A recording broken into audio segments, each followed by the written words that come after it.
Hi there, my name is Hannah Ackerman, and I have been the Education in Zion Gallery's graphic designer for the past 2.5 years. It's been an incredible experience. There's like a huge learning curve involved with the position, but it has obviously just been an incredible experience. I've been able to design some incredible things, work with some incredible people, and learn more than just design, learning about life and about work ethic and all kinds of stuff. So I am excited today. I'm recording this for you on my last day of work. Starting on Monday, I go to a different marketing internship in Portland, but I wanted to take the opportunity to show you how production happens in the basement of the JFSB, particularly for the Education in Zion Gallery. So the gallery has many student employees who do tours upstairs on the main gallery floor, but what you may not know is that they also do research projects of all different kinds. The last couple months we've been doing a series of corpus study projects, so lots of research and statistical work, and as you may have noticed behind me, we have the Soul's Delight, which is a brand new exhibition just barely off the work table, the last exhibition that I'm producing for the Education in Zion Gallery. And I filmed my day producing this exhibition for you so that as you go forth attempting to produce your own large format exhibitions or other cool posters, anything that needs to happen and look really cool and big and pretty and professional and really well done. I recorded all of my step-by-step process to help you produce that, to help you get to that point. So we are going to go ahead. I'm at the end of my workday. I'm really sad to be leaving, but whoever succeeds me will be incredible. But we are going to go ahead and step back to the beginning of the day where I walk you through the process all the way from starting up the printer in our office to prepping this file that we've designed, prepping it for print, setting our printer settings for the Epson P9000 SureColor. The Epson SureColor P9000 is the current printer that we have. I will show you how to do the printer settings and how to manage custom measurements. Then we will talk about adhesive versus non-adhesive paper.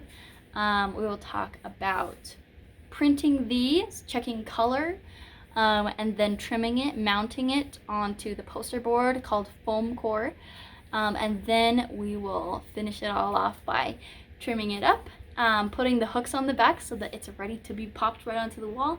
And then we'll talk a little bit about storing these panels so that they last for a pretty long time. So if you're ready for all of that, it's a fire hose of information, and if I over-explain anything, I'm so sorry. But if you have any questions, please feel free to reach out to me. I love doing this work. It's so much fun, and honestly, if you just approach it like an arts and crafts project and not as like it doesn't have to be perfect is all I'm trying to say. So let's go ahead, and I'm done, but I'm gonna rewind and we're gonna go through and we're gonna build this exhibition. Today's my last day at the gallery, and we don't yet have a new designer to replace me.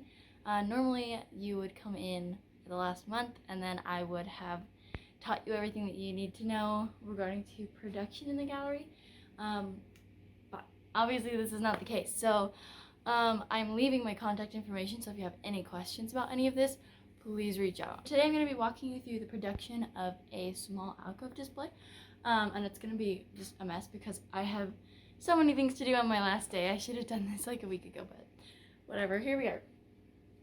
This is your friend the Epson printer. This is where the paper goes. Obviously we do rolls of paper. It can go up to 44 inches for non-adhesive paper that we just use for floppy posters and stuff, and then 42 inches across for adhesive paper that we mount to foam core. This is, oh, you can't see this. Okay, this is literally just gonna be the most randomly put together thing. This is your best friend when operating and taking care of the printer. Instructions for weekly nozzle cleanings are already on the printer. I put it on a sticky note for you. But yeah, so the first thing that we're gonna do when we are getting ready to produce a display for the gallery is check and make sure that you have the right paper in it. So if the paper is 44 inches wide, it's the non-adhesive, and if it's 42 inches wide, it is the adhesive. Displays and exhibitions and anything that goes on foam core is on adhesive paper, which is like you peel off and stick it on like a giant sticker. So we just had the non-adhesive on here. So I went ahead and took it off, and the way that you load and unload the paper is you have this mechanism here, and it just slides like this. You can put like literally any size of paper. So you slide it all the way back, and then you have your rolls of paper, and they have little feet that you put on each end that will sit in the printer. So let's come over here and we will change the feet. All right, this is our non-adhesive paper. It's thin, very floppy. It feels kind of like magazine paper. It's got like a little bit of a shine to it. And this is one of the feet for the printer. As you can see, ooh, something just fell. Okay, you've got two important things to know about these feet. The first one being this blue handle, which you lift up, and then it lets go of the roll of paper. And the second thing you need to know is this little locking mechanism. So you have different diameters in the rolls. Some of them are 3 inches, some of them are 2. Right now, the non-adhesive paper that we use, the floppy poster paper, is 3 inches in diameter. So you have these little clips, flaps extended so that it has a 3-inch diameter. For the non-adhesive paper, which is this roll right here, it's only 2 inches in diameter. So this is too big. And so we're gonna push this in, and then down like that. It kind of pops. And now they've retracted. Those little fins have retracted. I'll show you if I push. That's 3 inches, 2. They fold in. So now we're at 2 inches. Our handle is still up and in the unlocked position. And so then we'll just take it, cut the paper to make sure that it's pretty level. Slide it on there, make sure it's all the way down against the paper, and then take this handle and lock it down. Okay, we're going to do the same thing for the other side. So this is our adhesive paper, and this is our non-adhesive. Make sure you lift with your legs and arms, not your back. These can be kind of heavy, at least if you're me. Okay, once again, I'll do it up close. This is our printer feet. It's locked right now, firmly against the paper. You're gonna pop this up to unlock it. There we go. And then you're gonna set the non-adhesive aside, like so. Now grab your adhesive roll, which is a smaller diameter on the roll. Then you will switch 3 to 2 inches so that it will fit. There you go. Make sure that it is all the way down against the paper, not like, oh, if I can do it, not like this, all the way down. There we go. And then lock it back down.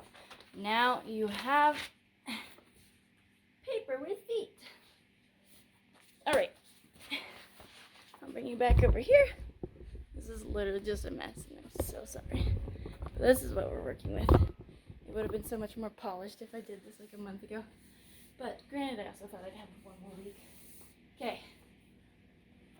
You've got little spots that you are going to set. Okay, it sits on the feet, on the printer, like so.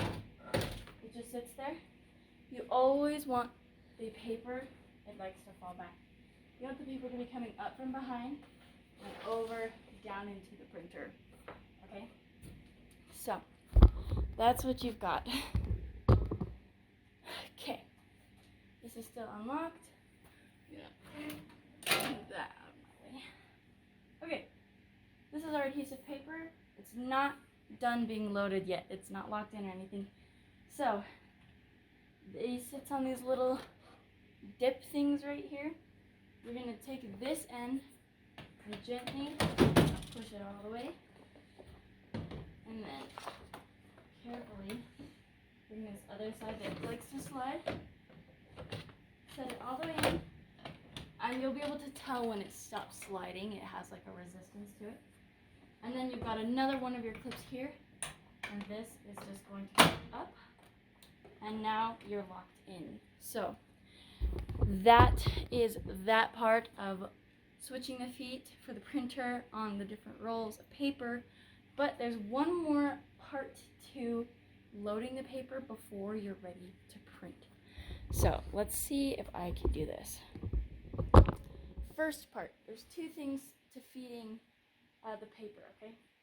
You're gonna take your end, pull it out a little bit, and then you're gonna just take it and feed it in right here, right in front of the, well, really the only place it can go. You'll just take on each side, try to evenly push it down into the printer. Then you'll reach a point where it gets a little bit, it starts to go through the brushes down here, which I'll show you. There's brushes down here. It'll give you some resistance when you're pushing through it. But if you just do it a little bit at a time, till it's loaded. Okay, perfect. Now, I'm really short. Okay. This is the bottom half of the printer. This is the paper catch net thing. So the paper rolls down into here. It's actually really cool. Here's the paper that you've loaded. You just want to make sure that it looks even on both sides. And if you've loaded it and it's only to like right here, there's a little shelf. It might be hard to see on my phone camera, but there's a little black shelf right here, and then the big one that ends right here. You want it to make sure that the paper you load goes at least past the first black shelf. So if you see it down here and it's just like right past this little bit here, the brushes are right up in here. If it's only just barely past it, you can just take it with your fingers and pull it down. And then you select the load button and then it will self-adjust. So, right now it says the pressure roller is released, and I'm so sorry, like this whole video is backwards. Maybe I'll be able to flip it before I finish it and send it to you or whatever.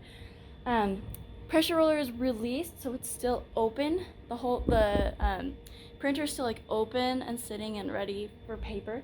So now that we've successfully loaded all the paper, we're going to go ahead, and there's this cool little button. It looks like a paper roll with a little clampy thing and 2 dots, some arrows, and yeah, that is the pressure roller. So we're gonna click that. All right. Now it's preparing. It's going to ask us what type of paper we just loaded in there. You're always gonna say keep settings above. So always say okay. Don't worry about what kind of paper it is because it's single weight matte. And the settings work the same regardless of whether it is adhesive or non-adhesive. So now it is doing its self-adjusting. Yeah, see that? It pulls it up into it a little bit. And there you go. Now that it has self-adjusted, you can see it's right in here. They pull it tight, and now it's ready to print something from the computer. So yes, that is that. Now I am going to go ahead and finish editing our very last alcove display that I'm working on, which is the Soul's Delight. It's about song and dance, and you will probably look at it. And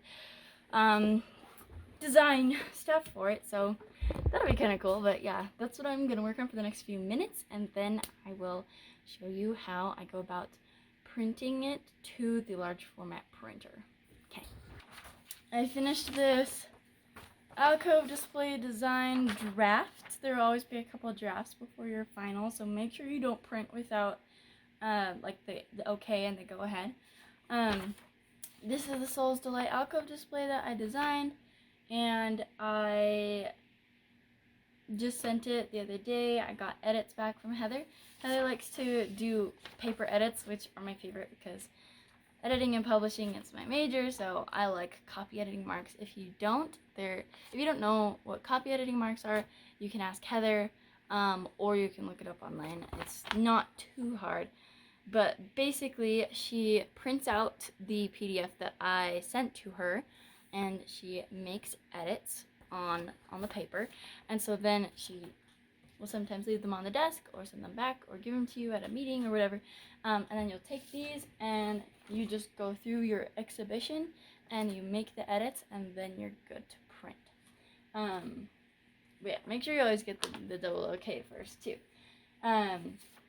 So I'm going to go through her edits really quick. They're just little things like grammatical things. I'm going to go edit this, and then I will show you about printing. Okay, I am trusting that you kind of know how to use the Adobe Creative Suite, so I'm not going to do a huge tutorial on how to use it, but I am going to show you how to prep displays to be produced on the printer. So this is my completed display. It's just 4 panels. Each panel is 32 inches by 48 inches, and I have a cheat sheet of all of our dimensions for printing and stuff up there. And then I also have a measurements cheat sheet index that I put in the box for you. This is the display that we're prepping for print. So you have 4 artboards. Right now they are sized to the exact size that they will be cut, and that's important for when you're designing. You want your proportions and all of your layout to fit to these sizes. But now it's time to print onto adhesive paper, and when you print onto adhesive paper, you need to use bleed. You need to extend the color past where you're going to trim it, because then it brings the color all the way to the edges. You don't need to do this with non-adhesive paper because you are not mounting it to anything, and so you can do really fine trims of just like a millimeter maybe. But when you're working with adhesive paper, you want to have color bleeding. We're gonna extend the bleed and the artboard so that when it prints with the knowledge that we will be trimming some of the edges off to get color all the way out. And if you've worked with bleed before, I'm sorry if this is redundant. So, first thing we need to do is make crop marks. Our design is done, and I'm just going to make quick crop marks. I'm actually going to go into my layers really quick, lock all the artwork so that I don't accidentally move it around, make a new layer, and then I'm just going to make tiny little crop marks. Give it a stroke. Command C, Command Shift V to paste on top. It's already there. Rotate it, and then these two lines I'm going to group together. And then I'm going to set it right on the corner of my artwork. And right now it's blue. I'm going to make it gray so that in case we don't get a perfect cut and you can still see some of the crop marks, it's not too noticeable. And I'm going to go ahead and back out enough to see the corner, and then I'll select it. I'll hold down Option. Actually, that's too small. I can't grab it. Okay, I'll grab it.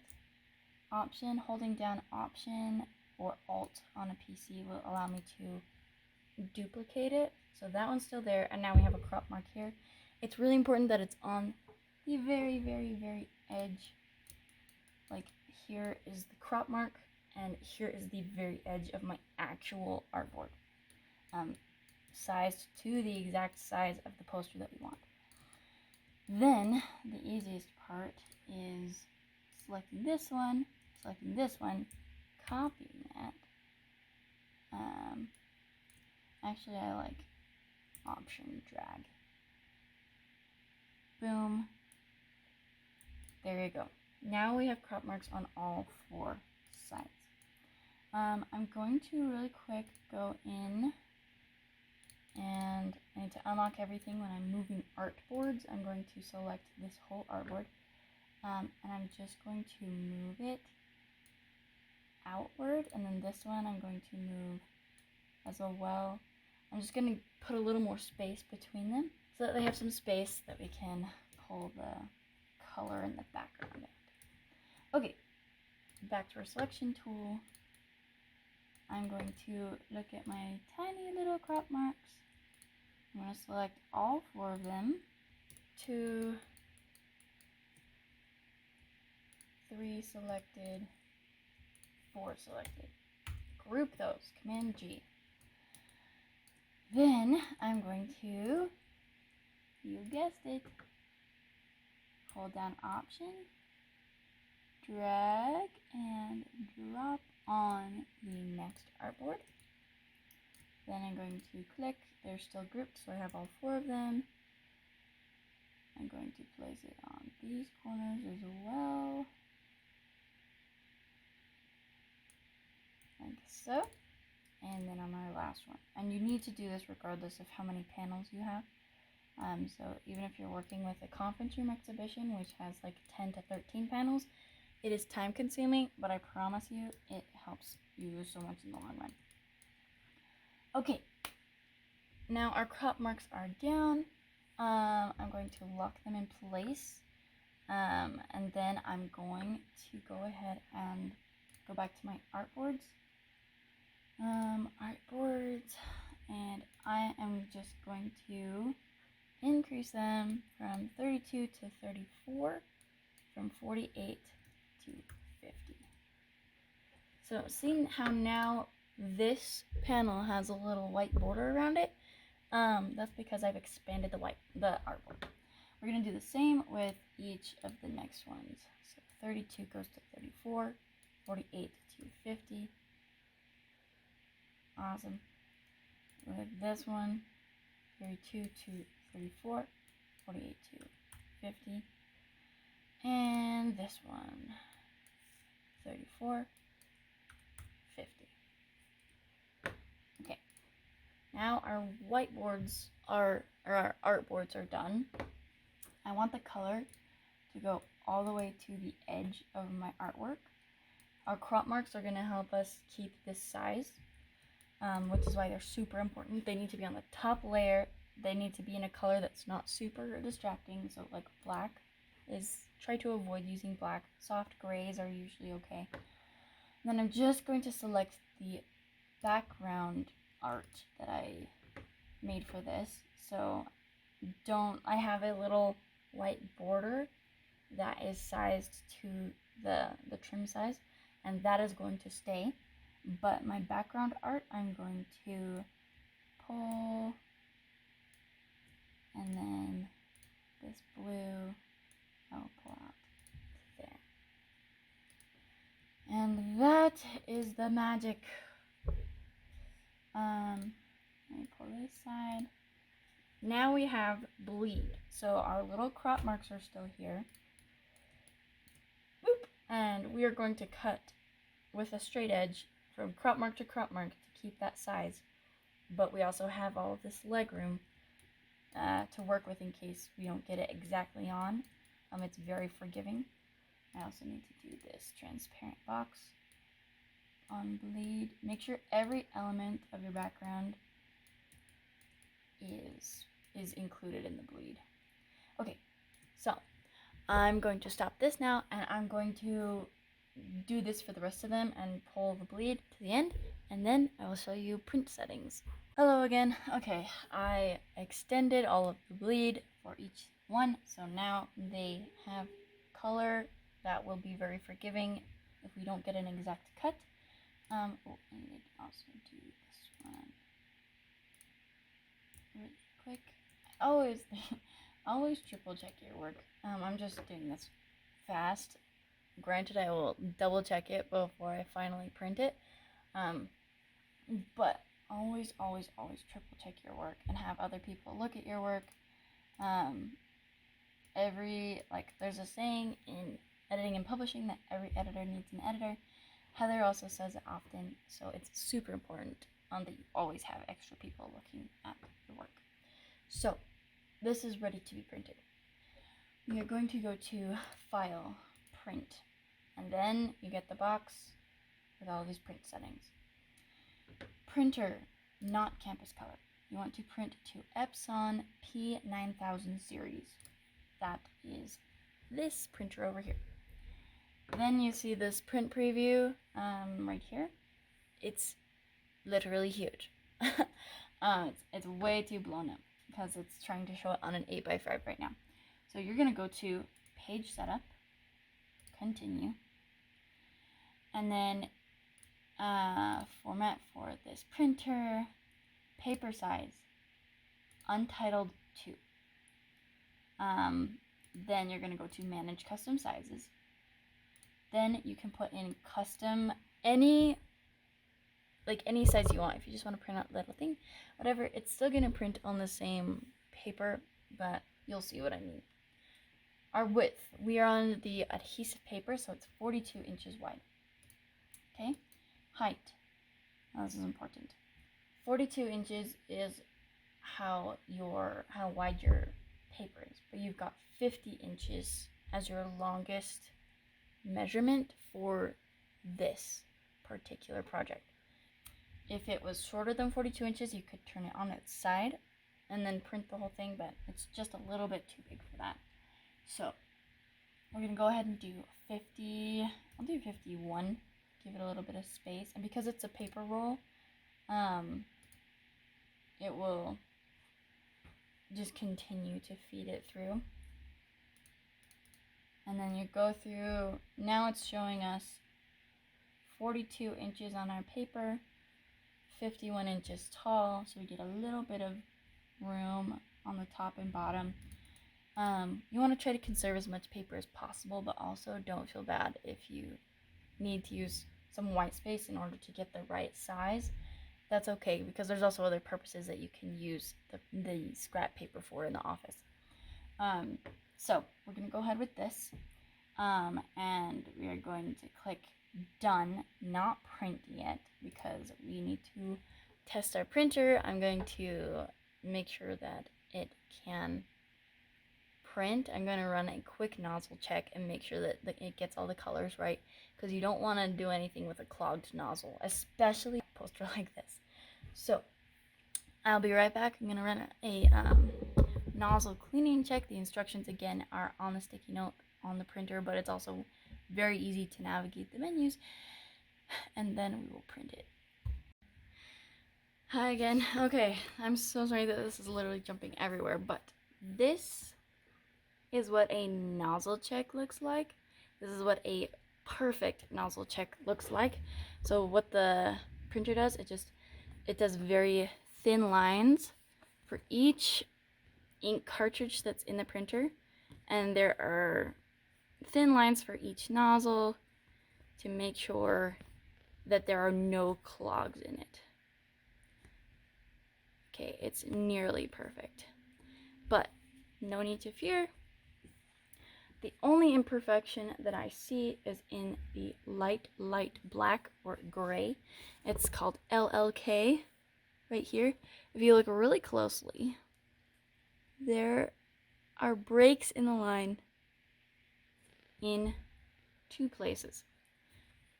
This is perfectly fine, because as you use the nozzles, they will clean themselves out of the tiny little things, the little blips that are there. What you don't want is a bunch of speckly white spaces and gaps all throughout these, and I would show you one, except Custodio just threw away like my 2 years worth of these, which, you know, is not a big deal. Like, you can throw these away. I just like to keep records.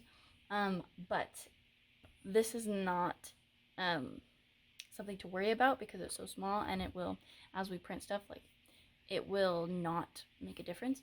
But if you have big ones, big gaps and things, you'll need to run a head cleaning, which is also excuse me, is also easily, like, very easy to do through the little menu. It clicks through and tells you when to go forward or back or what you want. Always clean all of the nozzle heads so that they are all equally, like, they're all cleaned at the same time. And yeah, but it's very easy. And then once you do a head cleaning, like a nozzle cleaning, you run it, and then you'll want to run the nozzle check again, and keep running it and cleaning it until you see something like this with perfect little lines for all 10 of your cartridges. And just for fun, this is what an ink cartridge looks like, and it literally just clicks into the printer. Maybe I'll show you when we're done with printing, but I have to get printing because I have to be doing stuff before I leave. So yes, that's a little bit about that. We're good to go, so we are going to go ahead and I will very carefully maneuver you back here, and we are going to print this now because we know that it will print just fine. Okay, so file, print. Our settings that we set up are still there, so that's awesome. We are going to just flip through and double check, make sure everything looks good. It all looks great. It's all fitting. I can see the crop marks in every single one. Yeah. Yep. Okay. We are good to go.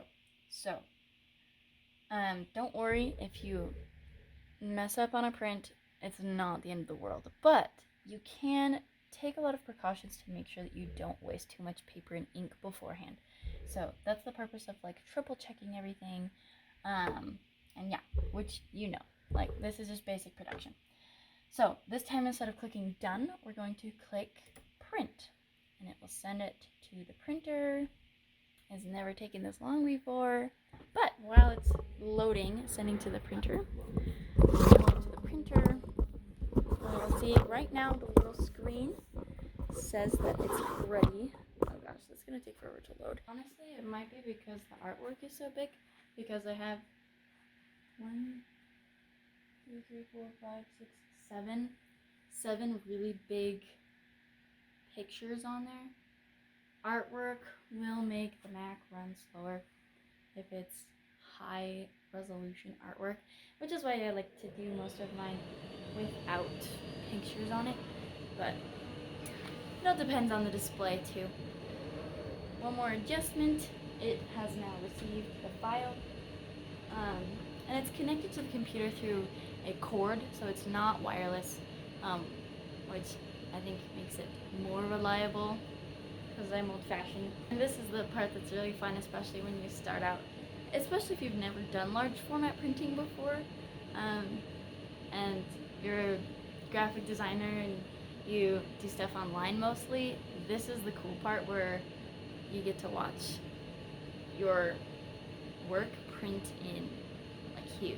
Sometimes it'll do a routine cleaning, which it's doing right now, and it takes a couple minutes to do that. So we go ahead and let it stop, and then it will just automatically start printing on its own, and it will print each one of the artboards, and you know, there's controls on here if at any point you need it to stop.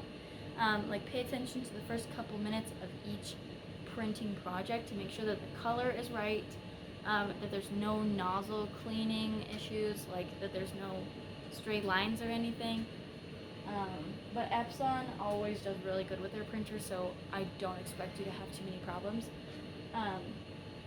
So yeah, we'll let it finish its cleaning and then check back in when it's printing some of the stuff. It's really cool.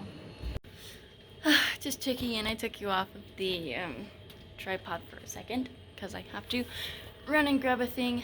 This is what it looks like as it's starting out. The colors are perfect. They are exactly what I was hoping for. The crop marks are very discreet, which is also perfect. And yeah, right now we're just going you can't really see because of the reflection, but yeah, it's just printing. It takes a little while to print the big things, so do not put it off if at all possible. And of course I'm saying that as I sit here. I'm having put off a couple things. And so, you know, the scramble is sometimes inevitable, but just do your best and it will be sufficient. So, okay, that is going to print. I'm going to work on finishing up some other projects really quick. And then we will talk about trimming, prepping the foam core, and yeah, we'll go over to the project table. So yeah, okay, this is so fun. I hope you love this job as much as I did. It's just, I love it so much. It's so fun. Okay, bye. Okay, friends, the entire, all 4 panels have been printed. And you can choose if you want it to be all consecutive. So the way that I showed you how to print it, they all print together into one long sheet that then you obviously cut them apart. But you can also print them just one panel at a time, in which case you would just select to print only the first artboard and then only the second and third and fourth and however many panels you have. So, sorry. I'm going to pull this out, show you what it looks like, and then we're going to trim it, prep the foam board, and then we're going to mount them. So that'll be cool. And then I will also show you how to put on the little back hooks. They're kind of tricky, but they're not bad at all. So they're way better than our old system, which you would have to do. Way more complicated, involved some hot glue and random pieces of paper. Okay, the best way to do this is, number one, to be gentle with everything. Then now okay, and you want to avoid creases at all costs. Okay. But some of them are inevitable. Here's this.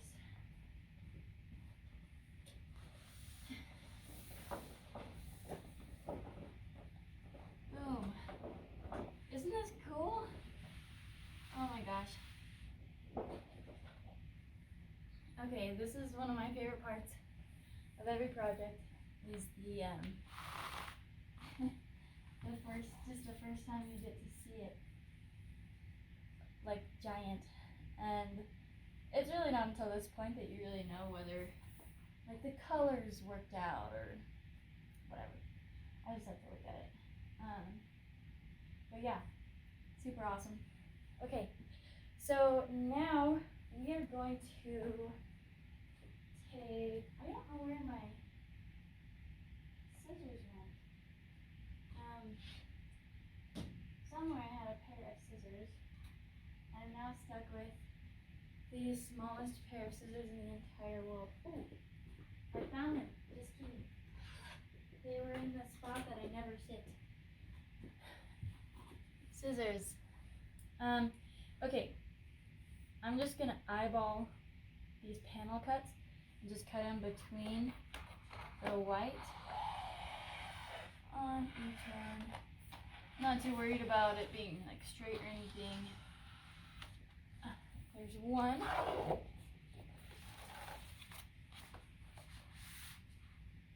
There's two.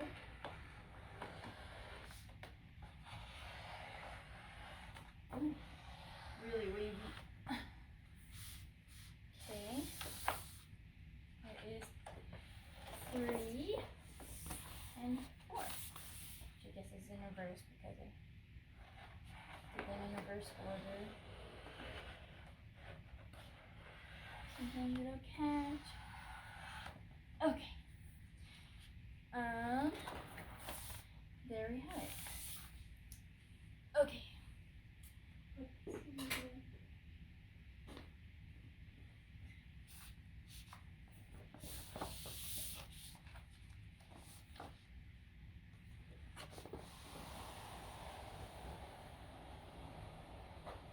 Okay. This is the work table.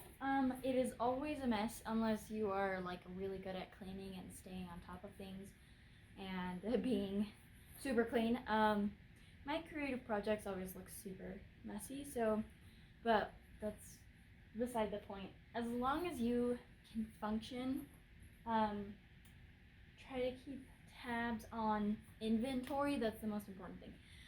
This is foam core.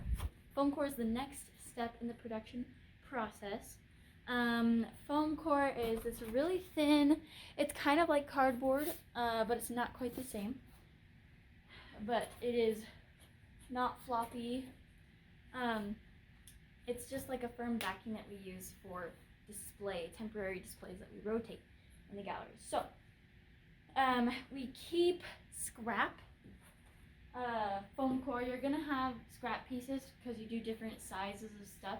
This is like a size for an easel that you might use, and it's been repurposed. So if you see the surface is all rough because I actually pulled an old exhibition off of this, so it's pretty usable. You can use it at least 2 or 3 times, but whatever. This is foam core. Foam core.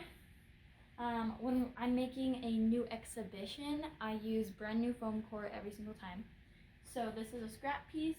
Scrap pieces go back here. There's all different sizes. There's some that are probably too small and need to be recycled, but that's a battle for another day, and unfortunately it might be a battle that you have to do because I have not cleaned up here in a while. But anyway, so brand new foam core comes in these big boxes.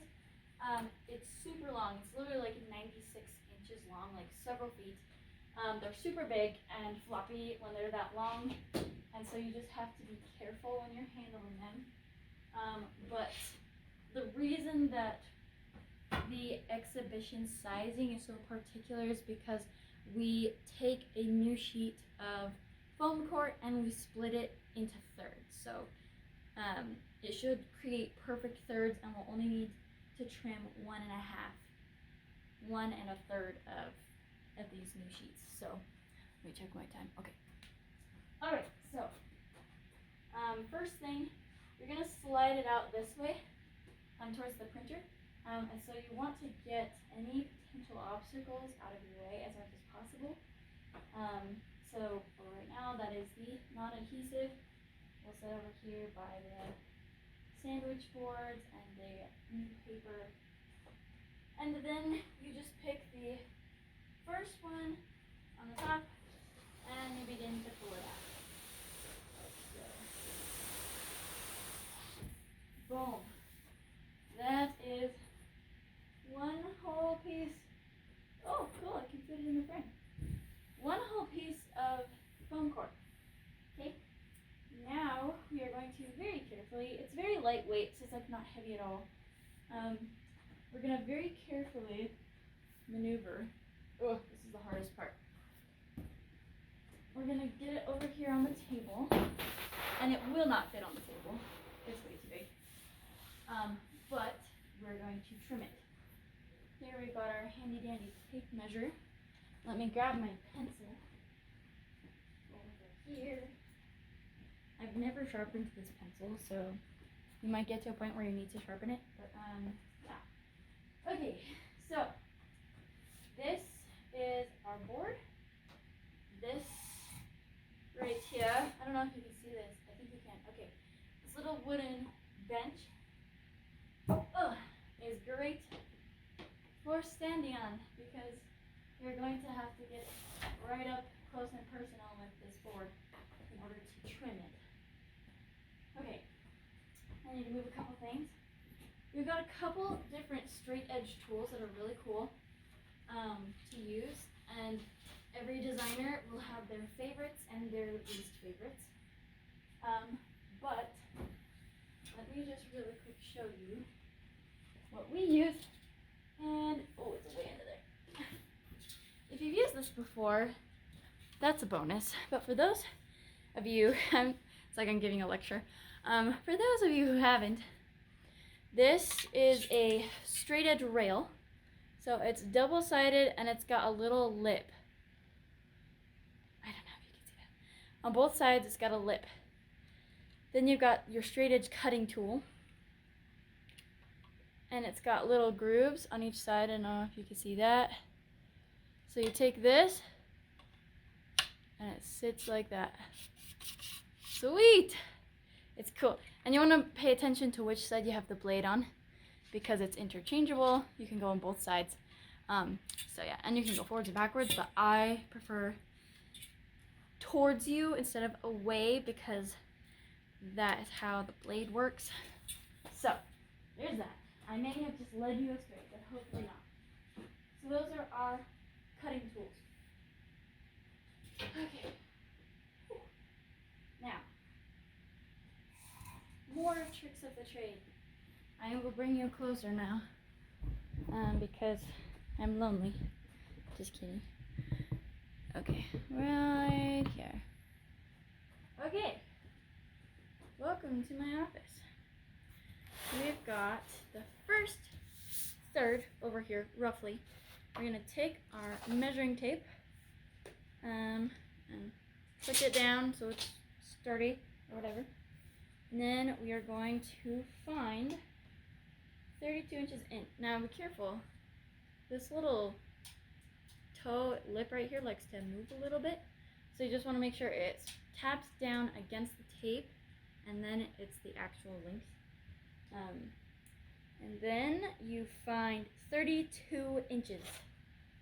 32, make a little mark with your pencil.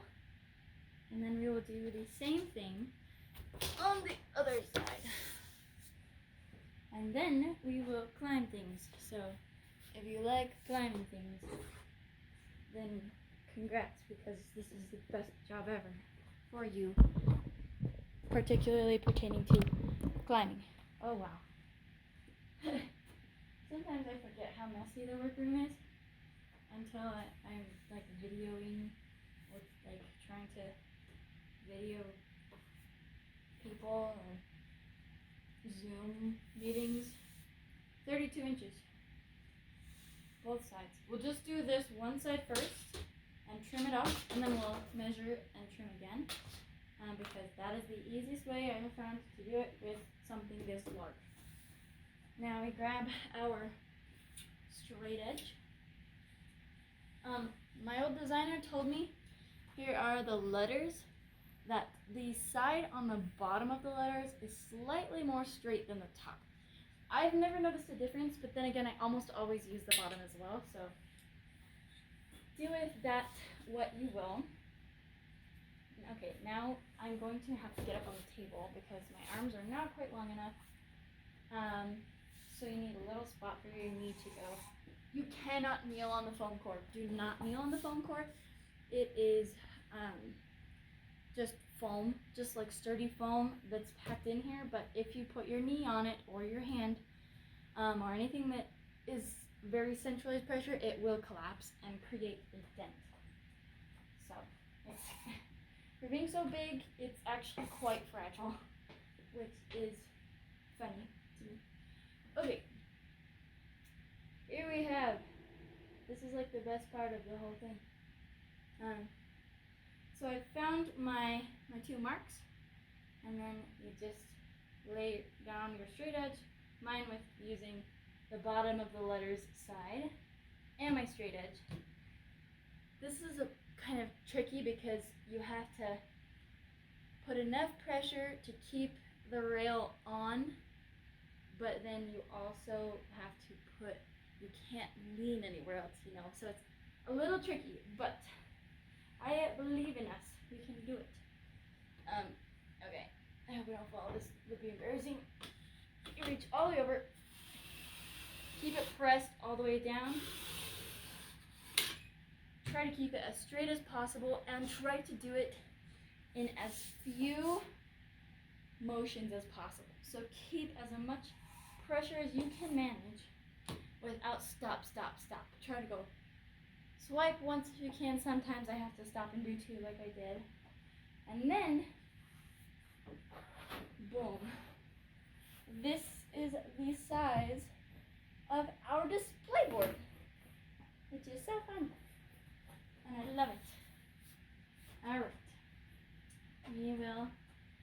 to go ahead and do that again. This is now, let me think, 64 inches long. And so you're just going to slide this. I'm so professional. Slide this like so, very carefully. There, now this is the end. You're basically just cutting this last piece in half. But you wanna, again, just measure 32 to 32. Make sure it's straight, make sure you're eyeballing it and checking it, and just check everything like 7 times. And then yeah, you'll cut it down with a straight edge again. And then I'll pull out one more, do it one more time, and then we will have 4 foam core pieces, and we'll be ready to move on to the next step of mounting our 4 panel display, Alco display panels things. So, all right, let's go cut some stuff. Okay, so of course, as soon as I told you to press down firmly so that you can cut all the way through, I did not press firmly enough for the last 2 pieces and cuts. So this is actually a great opportunity to, first of all, tell you that it's okay. I've been here 2.5 years. I do this. I've done this several times, and I still sometimes don't get it quite perfect. So don't worry if you struggle with this, because it's kind of hard. And if you're a pro, wow, like maybe you should be making the video, because this is still me. But here I have my 2 halves, and what happened is the foam core has 2 thin layers of like construction paper, like black construction paper, and then the foam is packed in between them. Sometimes if you don't press firmly enough, I'm just pointing this like at you, brandishing this X-Acto knife. If you don't press down firm enough, then you may cut through the first layer of paper on the one side, and you may cut through most of the foam. But what you miss, usually most of the time, what I miss is the second layer, the bottom layer of paper on the other side. So we are going to get real close and personal with this here foam core. And I am not a videographer, so I apologize in advance. This is our foam core. As you can see, unless you can't, okay, this bottom layer was not cut all the way.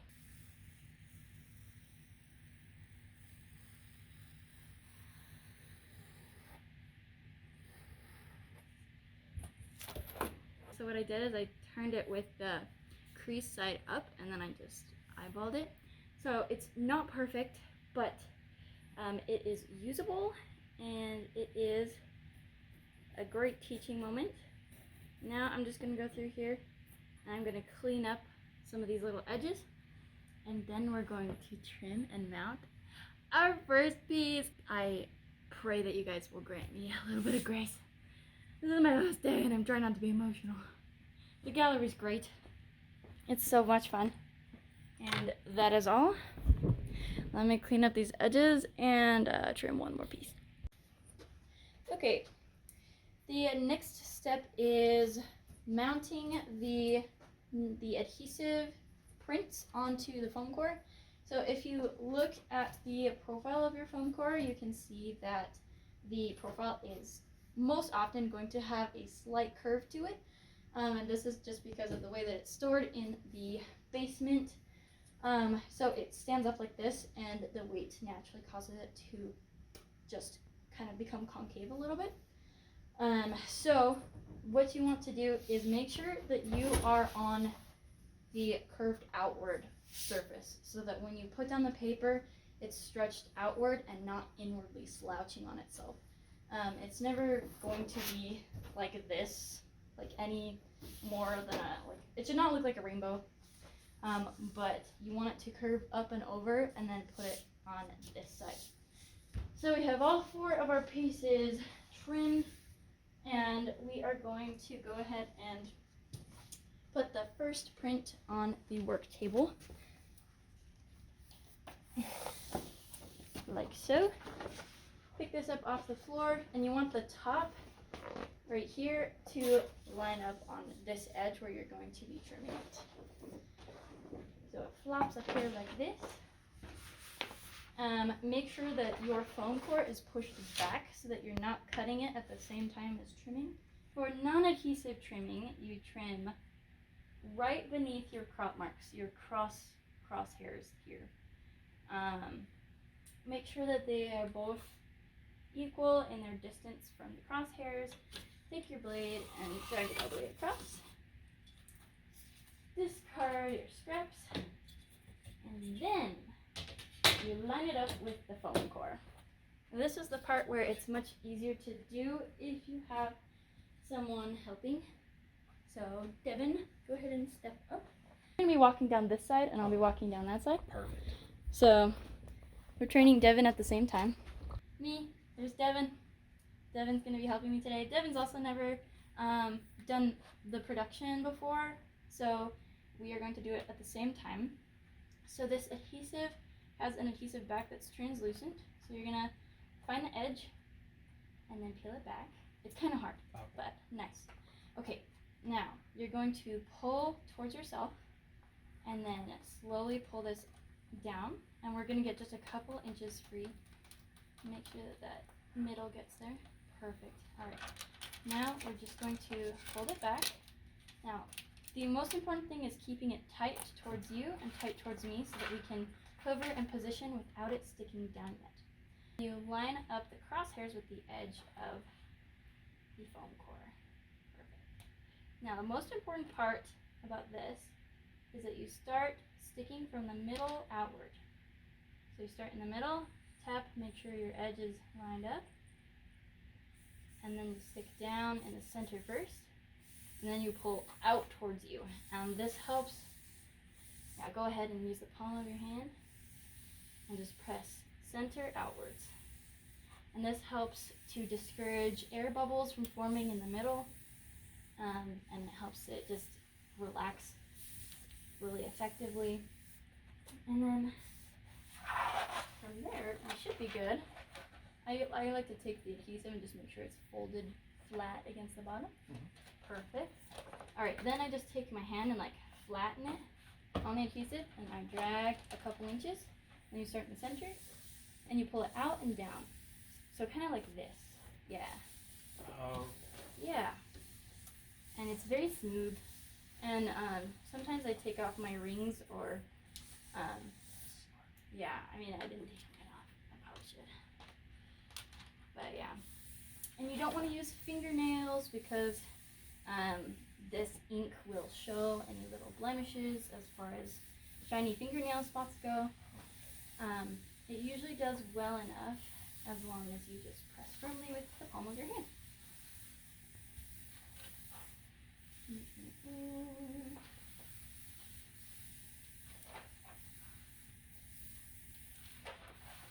Get this all the way down. And this adhesive backing gets super staticky.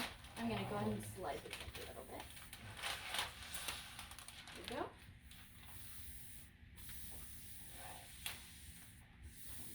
A couple inches, then you press these down and out. How you doing, Devin? Pretty good, I think. Sweet. It looks good to me. There you go. Oh, you don't have to pull it like that. If your arm gets tired. Oh, you can just stick slide it like that. over. Yep. That's what you were saying with the flat hand. Yep. If you keep your hand flat, you can just push it a little at a time. Then it's a little bit easier to keep control of it. A lot easier. And it's a lot easier to get staticky on your arm here. Yeah. All right. And that is the end, ladies and gentlemen. And you just go through and you feel for any last little air bubbles. And I think we did a real good job. In fact, if I crease it a little bit along the edges, you can kind of see where you fell with the crop marks. That's it. That's pretty good. Oh, it's pretty close. I'll take it. They're almost never spot on. Yeah. That's okay. That's why You just keep them a pretty discreet color, and then they're not too bad. Oh, that makes sense. So don't take away from the design. Yeah. This is trash. I don't think it can even be recycled. So it just goes straight to garbage spot. Perfect. Okay, and then this last part is fairly easy.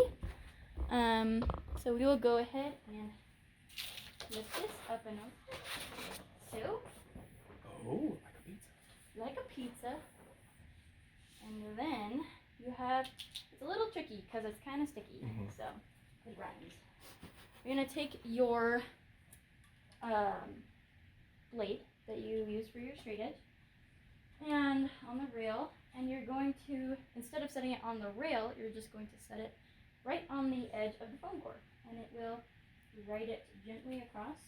You want to make sure that you don't tip down, otherwise you stick and it messes up your cut. So you just keep it as level as possible, and you slice, and you don't stick like that.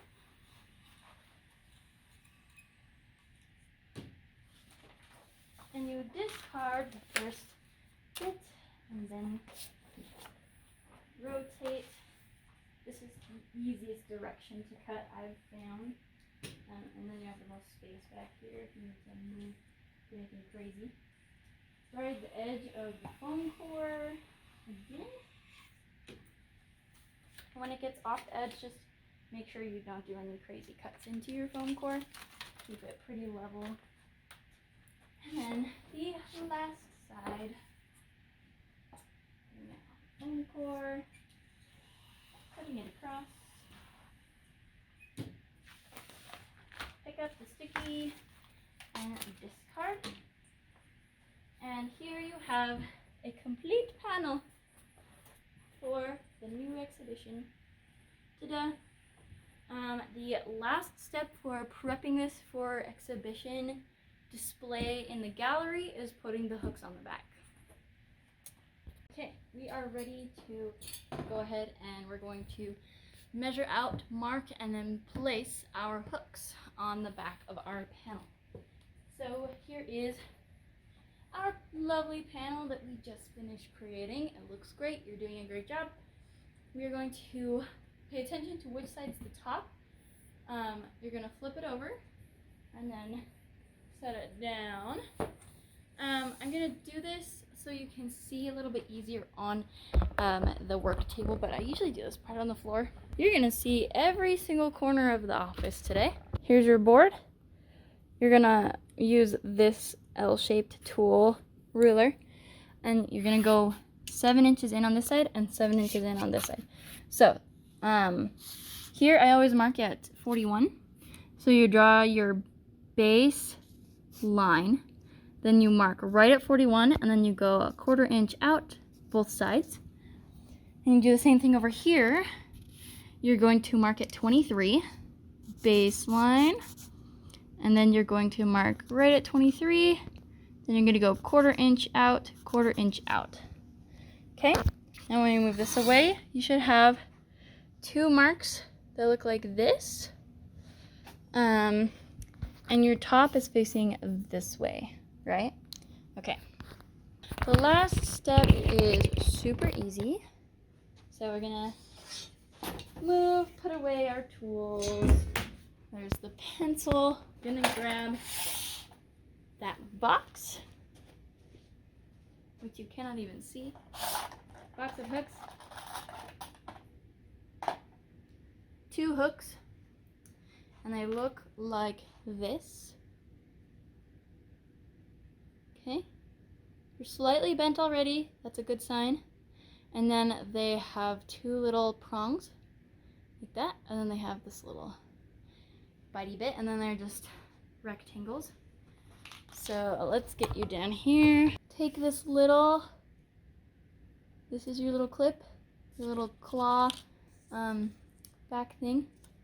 You're gonna set it on so that the prongs are on the baseline, and see how the prongs are facing this way? You're gonna push in that direction. So you're gonna push it down like this, okay?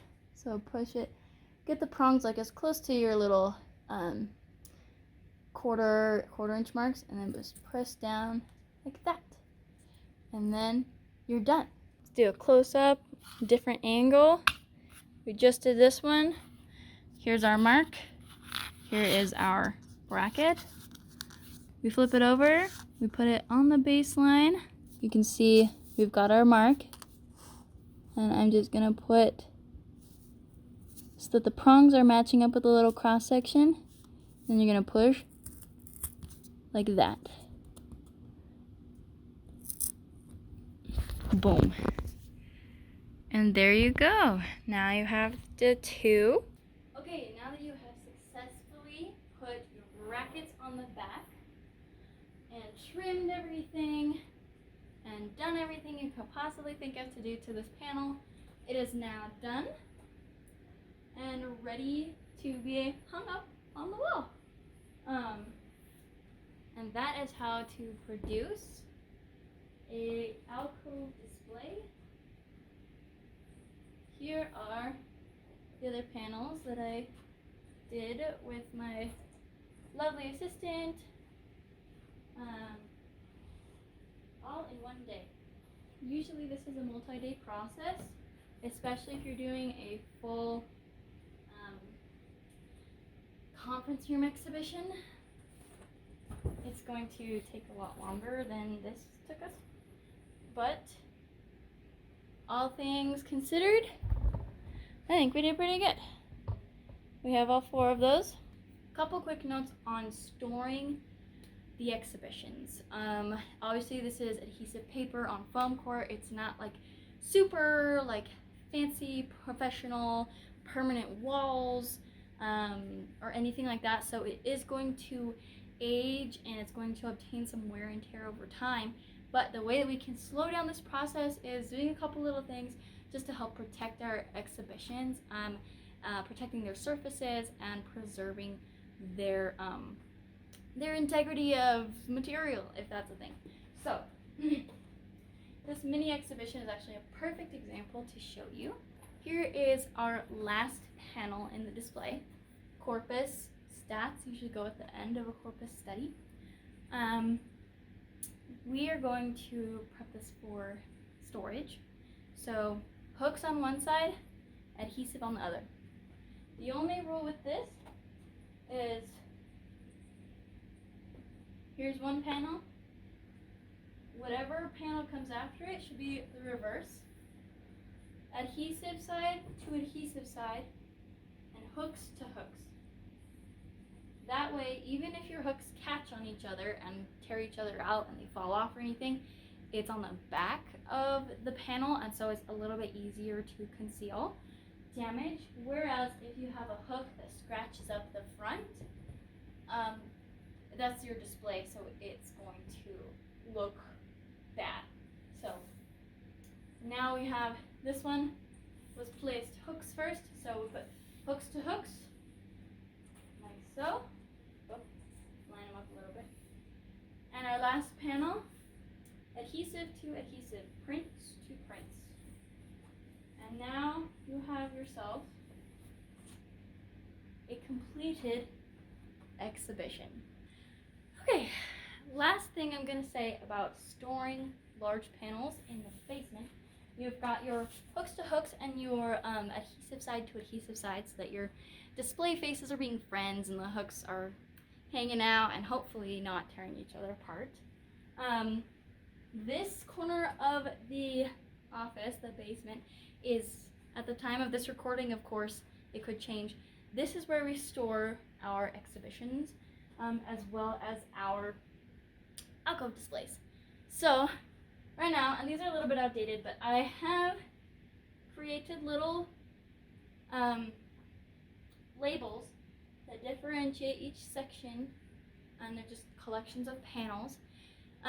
You want to store the panels upright and as straight as possible, and then preserving them with the hooks to hooks, faces to faces method. And these are a couple things that will help preserve the exhibitions the best, while also maintaining accessibility, ease of accessibility.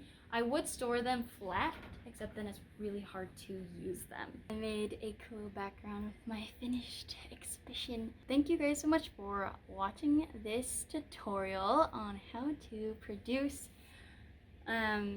exhibitions in the gallery at the Education in Zion Gallery. My name is Hannah Ackerman. I have been doing EIZ's design work for 2.5 years, but I have been doing graphic design work for over 6 now. So I love doing graphic design. I love this job because you get to visually express learning and encourage it, help people ask questions. You get to help people, you're the one in charge of catching someone's eye, and helping them have a really beautifully poetic experience moving through the exhibitions.